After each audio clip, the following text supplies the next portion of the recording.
takes place, and as new buildings and neighborhoods being built, what'll happen is that the old school will get torn down, and they say it's going through some planning process or what have you, just like you saw with the other local school in Hollywood, the elementary school they had to fight for. Minnie Hughes. Minnie Hughes. And so what you'll find is that the timeline just so happens to be kind of in place whenever they're building new complexes, new neighborhoods. And that's essentially what gentrification is that residents that's living there at that time and place, they become displaced. And then the school closes that was old, rather than them fixing the schools, the school ends up being closed or changed around or moved in order to make way for the new school that ends up being opened up in the rural areas. Okay, great. Carol, did you want to add to that?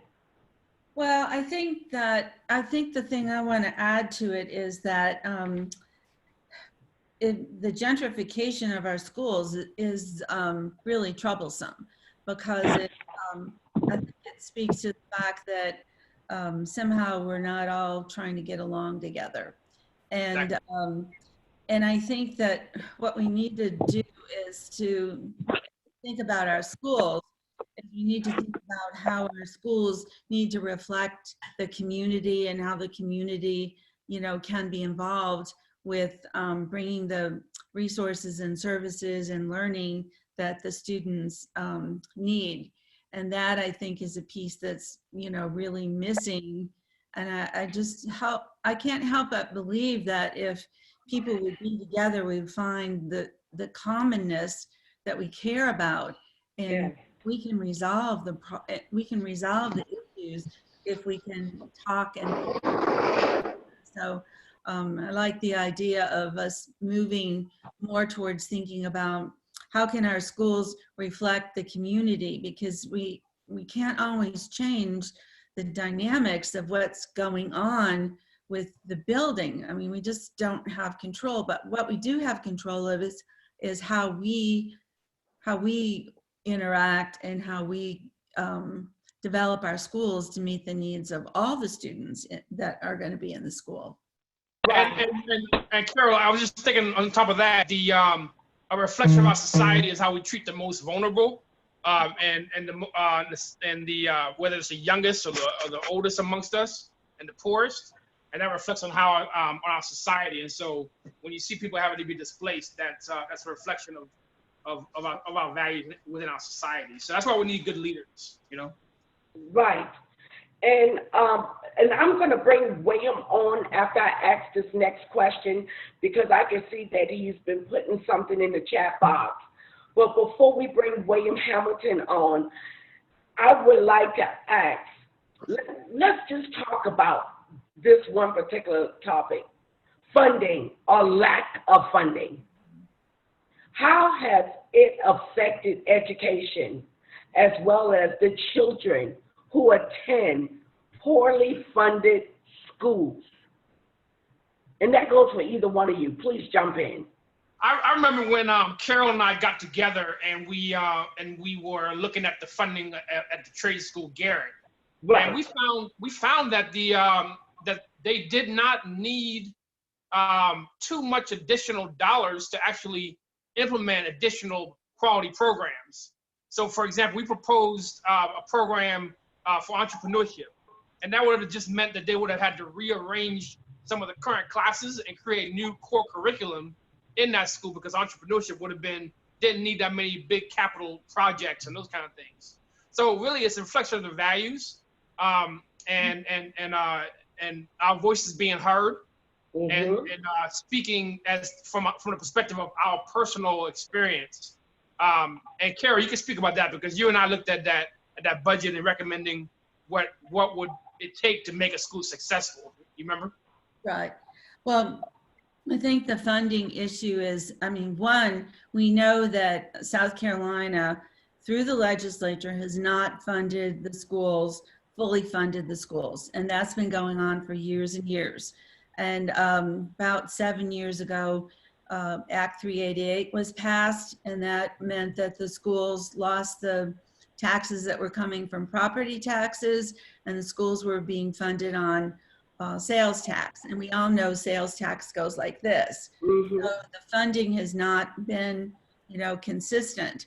The other thing is the funding isn't projected a couple years in advance. So I can tell you as a principal, a lot of times we didn't know how much money we were going to have until, July, if we were lucky, sometimes mid-July, end of July, and you wouldn't know if you were going to have the funding for, all of the teachers that you expected or not. So to me, we have to be thinking about funding our schools in advance. And the other thing is a bigger issue, and that is that we have a lot of streams of income that come into education, and we need to get that all together. And then we need a fundamental change here, and that is we have to think about what is it we want in our schools? What are our priorities? What are our policies? So for one thing, as an example, if you decide what class size is, then you can build there from how many teachers do we need, and if you know the student population, how many special ed teachers you're going to need, how many nurses we need, and so on. But we don't fund our schools based on need, and that's been a real problem. So when you ask how much are the schools getting, the numbers are all over the place, and there are a lot of factors that go into it, which we understand, but fundamentally, we've never made the decision to fund our schools based on need. So what can be done to make sure that the schools in the rural area, as well as the poor neighborhoods, are properly funded, even if the demographics aren't favorable in the areas I've just described? Because one thing I do know, as being on Title I board, as one of the board members, one of the things that we discuss is it doesn't matter who goes to the school. What they base the funding on is also who lives in that community. And as you know, in Johns Island, we have large development that's just building up. And they take into consideration even all of those residents in all of District 9, regardless if their children go out to that school or not. Their income is being calculated to determine the funding for that school. So what can we do? What can we do to make sure the schools in the rural areas are being properly funded? Here's a couple of things. You have your school improvement councils, you have your Title I committees, Right. you have your PTAs at the schools, and here's the additional whammy that I would like to add to the equation. You need a lawsuit. You need a lawsuit. Boom. Because we've racked our brains around this issue for years now, 3 or 4 years, and we keep coming to this aspect because there are so many issues. And we're not just talking about the overall dollars revenues that's able to come in. I'm talking about inequities that exist from one school to the next school, regardless of the number of students. You know what I'm saying? I'm talking about marketing dollars. I remember once again, I keep going to this example of an inequity. When we were analyzing the trade school, we noticed that they had nothing about the trades being offered on that website. So that's a marketing inequity. Well, Garrett, we found that the programs weren't being advertised appropriately, and so then they weren't being funded appropriately. Right. So I think part of the numbers drop because of that. So these are what I call soft issues. In other words, issues that it's hard to quantify.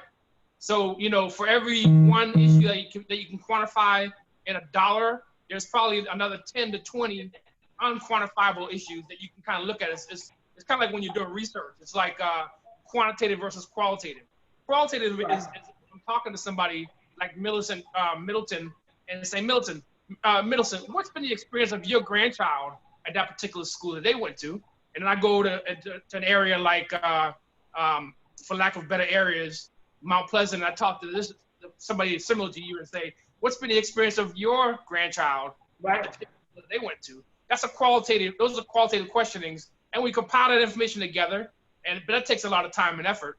And so those are just some of the examples that we see. We've got to educate ourselves on what's happening, you know? Well, I think we also have to know what we want to have in a school, because when you look at the funding, for example, we know that rural schools get more than some of the urban schools because smaller schools cost more money, and so you have to allocate it. But it comes back to programmatically thinking, what is it that will make a good education, and then how are those dollars spent? So some of that, when I talk about community schools, talking about the fact that you've got your school improvement councils and your PTA and your teachers and principals thinking about, all right, here's the pot of money we have, and what is it that we want to do, you know, for our students, and prioritizing the needs that are there. So some of that is, you know, how are the decisions made? What are the decisions made? You know, some schools have, you know, a foreign language. Other schools may not have it because they really didn't want that, or that's not the most important need. So I think what I'm speaking to here is that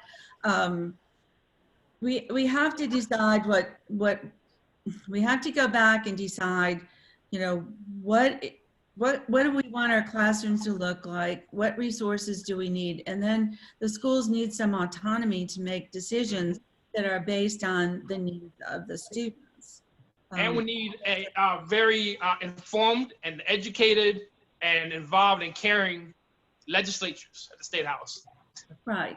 I mean, the thing about it is, you know, it comes back to our legislature has not fully funded the schools. They don't fund the schools first. That's what they're supposed to do.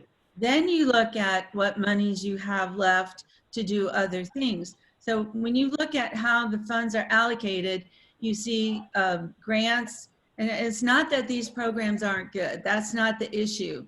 But the issue is, if we're funding special, you know, I don't know, pork barrel kind of projects, and we haven't fully funded education, we are not being responsible to the charge that we have, and that is that education is to be the first priority, and that's where the budgeting starts. Then you figure out where the other things fall into place.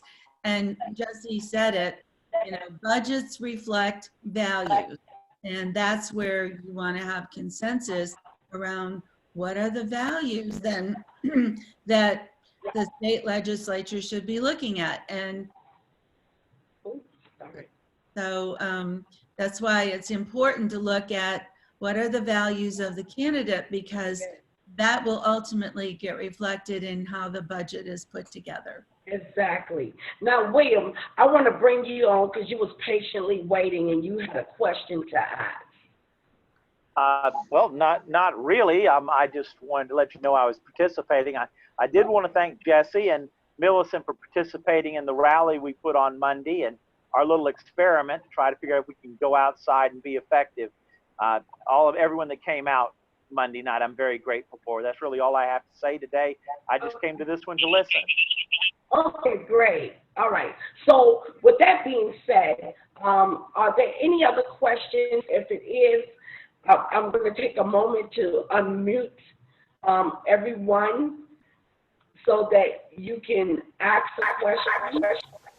Are there any questions that anyone would love to ask? The baby want to ask a question. Okay, so we're going to go back into the segment, and I'm going to unmute Jesse and Carol so we can proceed with the questionnaire. The next question is a two-part question. And Jesse, you should be very familiar with this one as well. I want to know, let's talk about the families who have moved into some of the rural areas, because of the new subdivision that are being built, but choose to send their children to private schools. What happens to the funding in those cases? You're talking about the children that are living in a attendance zone near a school that has an attendance zone, but rather than going to that particular school where their attendance zone is. Excuse me for a second. Chanel, you're sharing your computer with everyone. Can you stop sharing? Thank you. And you're talking about, I'm sure the baby foot did that. Go ahead, Jesse. I'm sorry. if they decide to, rather than go into that neighborhood zone school, they go to a private school. Yes. What happens to the funding in those cases? They count. I touched a little bit on that before. They have what you call a 10-day count. So they'll after a certain number of days, they'll count how many students are going to that school, and then they'll base the budget on the number of students at that neighborhood zone school, right? If it's a private school, that currently the private school are being paid by the parents. So if they choose for their kids to go to a private school, they have to pay that themselves. But the neighborhood zone school gets funds based on the number of students attending. Plus, if they're a Title I school, they'll get other funds based on the allocations. And that's part of why a lot of rural schools, you'll see a declining number, and they'll use those numbers to say, well, this school costs more per pupil per student because of the number of people attending. But in a rural school, there's less people attending in that area. So, you need to fund those the public schools. There's less people living nearby that school. Carol, what's your take on that? Well, my take is, again, is that the schools will look at their 10-day of enrollment to determine how much funding will go to the school. I mean, none of the funding is going to go to the private schools. But this is, again, where you have to set a standard. For example, we want a principal, we want a nurse, we want a librarian. And so we want an assistant principal. So just because the numbers change some doesn't mean that you take away those services. Right. So that's where fundamentally you have to decide, this is what's really essential to have an effective school, and you keep all that is needed in place, and then there would be a small adjustment because some of the students went to another school. But you hold on to the fundamental things that are really important in a school. So you don't have a principal who is part-time in one school, part-time in another, because if you know how schools operate, you need strong leadership in that school to hold things together, because you can't just make arbitrary, like, oh, well, we have fewer students, so we need to have a principal, because now you're not looking at the fact that maybe there are needs there for the families, for example. Maybe some of the adults need to get GEDs, so the principal time can be allocated towards not only the students, but what are the community needs, because you're trying to lift everybody up. I mean, that's what public education is supposed to do, is to help lift everyone up. So you don't cut the resources. Right. Yeah, and which is a big concern of mine, and I learned so much about it. As you know, I was the president of the St. John's High School PTSA. I was St. John's High School athletic booster chair. And as well as I got involved with Title I because I wanted to understand why our children don't have the funding that is needed. So even being on the board and learning everything, it still doesn't help, because one thing that I do know is that even with those children, once they leave, yes, the funding leaves with them, but the calculation for how much funding goes to those children also depends on who lives in that district community and their salary. So I just want to be able to find what can we do as a community to fight against that change. And I know Jesse say lawsuit, and you're right. Something has to be done because and this is my other thing, and I know I'm gonna get some pushback on this, but should these children be made to attend these schools in their areas in order to supplement that, to keep balance? Well, I don't think you can ever require parents to, you can require parents to educate their children. You can't require them which school they're going to go to, but we can make sure that the public schools are supported in the way that they need to be. And I think that, people involved in the School Improvement Council, if they were looking at the budgets that were in a school and what the needs were, then I think that would be good. I mean, it's like, okay, this is like a far out thing. Okay, are we spending money on t-shirts, or are we going to get the reading intervention teacher we need? Those are the kinds of decisions that go into making. So, I think it's fundamentally the state, we need to, determine what are the essential elements of a quality education. And then there are some choices around how you spend your money. So, if you're spending them on t-shirts and not the reading intervention teacher, then, bad on you. There's a certain amount of money that's going to be allocated to fully fund the schools, and you have to make good decisions about where you make those allocations. Also, I'll add to that, because you asked Millicent, you asked what can be done. I think it's important also to follow who's running for school board. The school board, Charleston County School District, is important. So, and then also another bill is the single member districts bill. Follow that legislation, because it was passed in the House unanimously, but now it's in the Senate. What that would allow us to do is to be able to select board members based on single members districts. In other words, it will mirror the county council districts rather than having countywide voting. That's important. Those are two things that's important. The board, who we elected to the board, the school board, because they have fiduciary responsibility over the budgets and leadership as well, and also the single member districts bill that would allow us to have more democracy as we go and select our board members. Yes. Now we do have a question in the chat. Deborah, you're unmuted. You can ask your question. Okay, thank you both for being here today.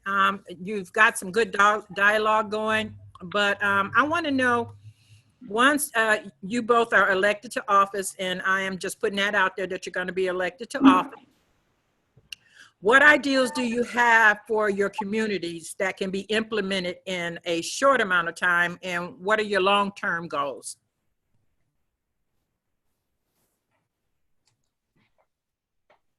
I'll go first. I'm running for Charleston County Council District 3, and of course the Charleston County Council essentially has jurisdiction over the same area that the Charleston County School District has jurisdiction over. But County Council District 3 goes from Otranto Road in the northern part of North Charleston through Park Circle down to downtown and up into Mount Pleasant, up to Brickyard Plantation down Highway 17. So concerning education, and because I've been fighting so much for the trades and trade school, what I would like to see, my short-term goal would be, one, to ensure that the referendum that was voted upon for the libraries gets implemented, and specifically the library off of Rivers Avenue that's supposed to be being built at the Pine Haven Shopping Center. That would allow people to have more internet and have accessibility to the internet, and so I want to make sure that we have internet service across Charleston County, because that's so important these days. Whether you're applying for a job, whether you're applying to go to a choice school, whether you're going to a magnet school, you have to get online, and not everybody has the internet. That's my short term, what I want to look at when I'm elected. a little bit of midterm and long term. I like to look at is I want to create what basically like, I want to create opportunity programs. So where you have job programs that the county can push and offer, and then you also have partnerships between like Trident Tech and the school district and allow for partnerships to push us into the 21st century, so that we can be connecting training programs with jobs and training and jobs with educational opportunities. Whether you talk about high school level, Trident Technical College level, and being able to meet the demand of the 21st century, and jobs within the 21st century. So that's important. Jesse, okay, you're saying the training program. So with the companies that are doing these internships or whatever for the school, would they help fund this program for these children, or just would give them the experience? I would like to see both happen. I like to see both. I like to see the companies offer apprenticeships, as well as opportunities for the students to be able to gain opportunities while they're in school and work a little bit at the locations. And so the companies can do that, but also partner together with the schools, because they have the schools have existing. They have CAS programmings, advanced studies programmings, and they have job programmings at the high schools right now that can be built upon and expounded upon. So like at the Chamber of Commerce, they didn't even meet their goal of hiring enough students to gain internships. But also I'd like to see the county, Charleston County, directly fund those programs to connect people with jobs, training and with jobs. And so I want to find out, how difficult do you think that would be to get a school like, was it Garrett that they closed? How difficult would it be to get a school set up like that now, since that's no longer there? And would you be looking to Carol and Millicent to support you in the State House to get these things done? Yeah, you have to have leadership from these the county positions, leadership at the schools, and physically connecting with these businesses. And the State House, they can push bills, and I think there are bills being pushed for schools to offer trades and training with trades, because everybody values this stuff, but there's just not leadership. People aren't taking the initiative who are in these positions. And that's unfortunate. So I learned a lot from looking at what happened with Garrett.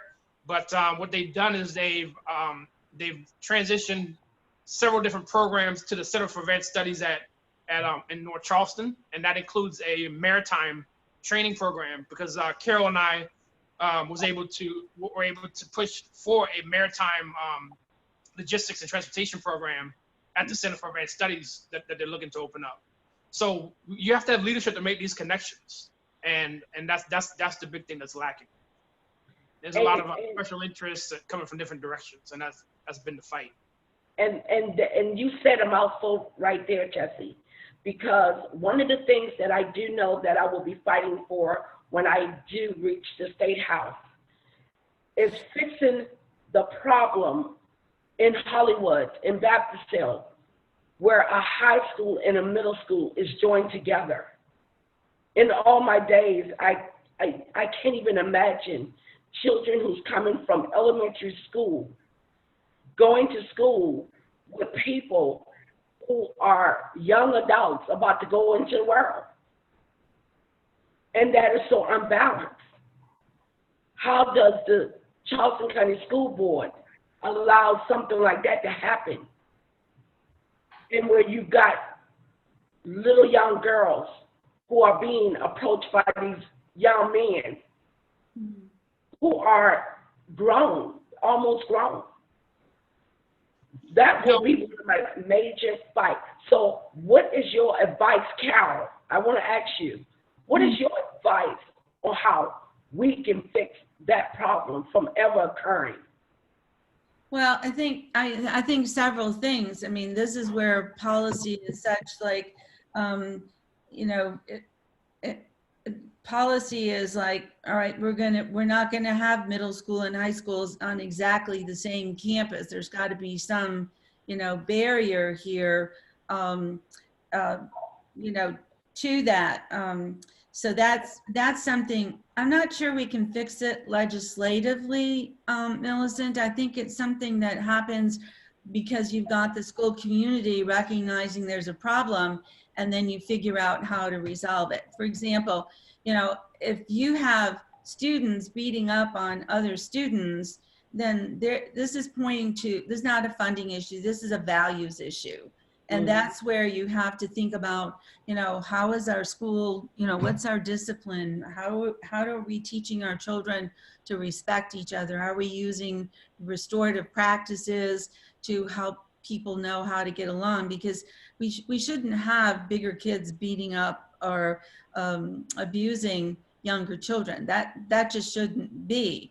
And then, you know, the school needs to be set up so that there are barriers. I mean, I worked in a K-8 school, so I know that, you know, there are just practices put in place so these kinds of things don't happen. I mean, there's a lot of examples where there are middle school, high schools, but the program's design and the attention is given to how do these people get along. So I wanted to think about, the question here was, you know, short-term, long-term goals.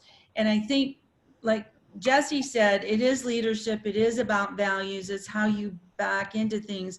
But sort of one of my short-term goals is, we know right now that we have a teacher problem. We're losing 7,000 teachers a year in South Carolina, and we're only training 2,000. To me, that's a problem. So the legislature needs to do something about teacher salaries. That's a short-term fix. We cannot continue to bleed off our teachers to other states. So we have to work on teacher pay, and we have to make sure one of the policies in place that is horrible for teachers is that they don't receive their step increases to 28 years. And that's unfair, and we're losing the expertise of the teachers because they can move to another state. So the fact that we're not you know, producing enough teachers is something we're not supporting our schools of education. So you see how this kind of ripples down. You have to think about what's the problem and then what can you fix. And the other thing is that we know that our students are not achieving. When we have so many children who cannot read or do their math at 3rd grade, that means that we have to back up, and that's why I support pre-K education available for all students who want it, because we have children coming from homes, because we've neglected education for a long time. So we have children in homes who don't have parents who are well educated, who know how to help children learn some of the, you know, fundamental things like, you know, how to count, what's your letters, you know, recognizing colors, that kind of thing. So pre-K is really important. But then we have to think of the continuum, which Jesse brings up, and that is that we want to educate our students for college or for a career. So not everyone's going to go to college. That's why the trade schools are really important. So that's, again, another fundamental decision that's based on policy to make sure we have this full continuum of students being able to be successful in their learning. And it begins with them having a teacher. And another short term that I would look at, and maybe with the COVID-19 virus, this will happen, and that is to lower class size, because we are packing too many children into a classroom, and it's humanly not possible to work with that many children, you know, 28, 30 kids in a class, in a space that's not built to support them. So that's another short-term, you know, goal. that And this is how I got involved, Carol. I got involved because of the overpopulation of the students in the classroom, but not enough teachers in the school. Right. This is how I got involved, and being a part of the parents' organization, such as the SICK program that you were talking about earlier, the PTSA, the Booster Club. When those organizations are not being active in the school, it affects the balance of the school even the more. I think there's something that we're walking past here that we can't afford to ignore. South Carolina has stumbled along for my entire lifetime, the 40 years I've been involved in politics, on survival strategies. Can we keep the schools alive? Can we make sure people don't drop dead on the streets? Can we have a transit system that sort of moves people around? That is not the global standard. We need talented, committed people. And I don't just mean the geniuses that are elected valedictorians. I'm talking about people that are good auto mechanics. I'm talking about people that know how to run a garden club or a Sunday school class or a church. We need these people. And the world is rapidly becoming a place where other places and other communities want those people. South Carolina will not be able to hold on to any of its talent in 20 years unless they stop now.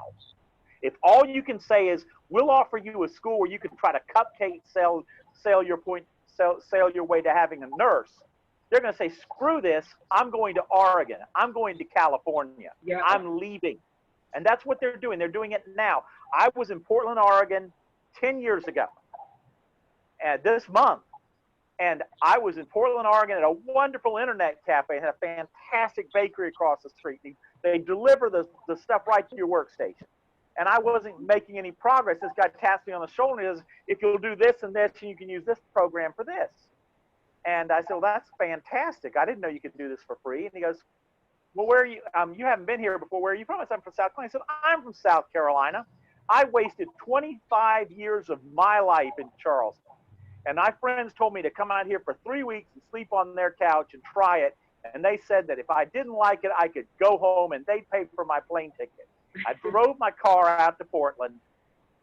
I had a job in 3 days that paid me more than I'd ever earned in Charleston. I found a place to live in an apartment that didn't cost me any more than Charleston. I didn't need my car because the road was fantastic transit system. And after 4 weeks, I went out to start my car to go somewhere and realized it didn't work anymore, realized I didn't need it, sold it online, and I'm never going home. My parents try to drag me back. William, I got to let Carol get some more in. I want us to stay on target with the people are not people. Yeah. People are not going to do this anymore. All right. I mean, those people in Columbia need to understand. People are tired. Go ahead, Carol. You got the floor. I think William brings up something. I mean, I like his statement is we can't cupcake ourselves to getting a nurse, and that's what we've been doing. I mean, and I agree. I mean, you look at parents. I mean, I was shocked when my grandkids came home with a list of all the things we were supposed to put in the backpack: crayons, Kleenex. But the one that really got me was the teacher was asking for each child to bring a ream of paper. And I'm like, what? A ream of paper? That's a fundamental need that we, have in our schools. So it comes back to that. And like William said, the salaries here are not good. A new teacher can go over to Georgia and make somewhere from $8,000 to $10,000 more a year. So while I love encouraging teachers to stay here, if you're young and flexible, the world is yours. There are other places. And I thought William was going to go to this because South Carolina has taken the attitude of we are going to offer a minimally adequate education. And when you have language like that, that is not the vision of what you want. And so, another short-term goal, I wish we could get rid of those words. because they don't serve us very well. All right. So I just want to say thank you to both Carol and Jesse. The both of you have been very informative. I can't stress to you enough how much education reform has to be on the forefront of our conversation. It's what supports all of our platforms, because without that, every other platform will fall by the wayside. Well, when you think about that, if you don't have a good education, you don't have a good job, the housing is unaffordable, the transportation isn't there, the healthcare is not affordable either. So our basic needs cannot be met unless we have a good education that gives us a job. This is like a domino effect. It's all connected. And if you don't, work with the most fundamental needs, you're not going to be able to solve some of these other problems. Exactly. Especially. And nobody's going to stick around to solve any of them. They're going to go, we're taking the kids, we're getting in the car, we're gone. They're not going to say, I'm going to beat my head against the wall for 5 years to fix my high school. They're going to leave. If they can. They're not like us. They're not going to stick out a lifetime fighting the rednecks for something better. They're going to get something better next week. Yeah, if they're able to. Millicent, thank you so much for having us on here. I can attest to the education and how education helps, because it helped me in my progress, along the way. Yeah. I'm a public school kid. My dad didn't finish 5th grade. My mom didn't finish 9th grade. If it were not for public school, I would not be, where I am. And I have a doctorate. I'm not bragging, but public school gave me the foundation and the opportunity to improve my life. And that's what I want for all of our children, is to be able to have a good quality life, because we're doing the right thing for them when they're young. And I just want to also add that even though we are not talking about the subject outside of education, but please, even the platform that I was able to build out in the St. Paul's district, the St. Paul's Democratic Club, Robert Brown was able to come to that platform, speak to the constituents. And that's how 60 plus people, parents, was able to show up at 75 Calhoun to stop the closing of my elementary school, Minnie Hughes. Right, exactly. We have to make sure that we are constantly organizing. We got to constantly build up, educate, and constantly inform everyone of their part in their communities, in our communities. And it doesn't matter if it's the community that you live in currently. Go out to the nearby communities and see what is needed in those communities. We have to be able to support one another. I go into James Island and I support what Carol's doing. I go into North Charleston and I support what Jesse Williams is doing. I go into Mount Pleasant and I support what William Hamilton is doing. We have to be able to join hands together and support one another. And the crazy thing is, each one of you come to Johns Island or in the Sea Islands and y'all support what I'm doing. And we have to continuously fight like that. I want each and every one of you to please share my platform. I am running for House Seat 116, and my website is MiddletonU.org. That's MiddletonForYou.org. And if you go visit my platform, you will be able to find all of my social media platforms. Carol and Jesse, one by one, please share your website so people can find you. Okay, my website is easy. It's caroltemple.com. And mine was easy. yeah, it's really easy. And on my website, I've got information about how to get your absentee ballots because we want to do that quickly. And I also have information about the COVID-19, and I have position statements and videos on all of the issues. I've tried to tease out my priorities, and I don't pretend to know it all. That's why I know we have a good community of people to help. But anyway, Millicent, thank you so much for this opportunity to dialogue with you. I know your heart's in the right place, and we want you elected too. Thank you. Jesse, your platform. Yes, thank you. My the website is jesseforcharlestoncounty.com, and it's going to be launched in a few minutes. So thank you so much. And please, everybody, share with everyone to please donate to my campaign. The pandemic did shut us down, and I need all your support, all your financial support. I thank you for your support, but I need all the finances that we can get. So tell people to donate to Middleton for You. Y'all have a great day. Until next week, we are speaking about broadband. We've got some special guests that's coming on next week that will talk about broadband and how we need to come together to bring more internet access in the rural area. Speaking about education, how can they even learn and do their work at home if they can't even get the proper internet service in our region? So next week we will be discussing broadband. Y'all have a great day. Good talking with you. Bye.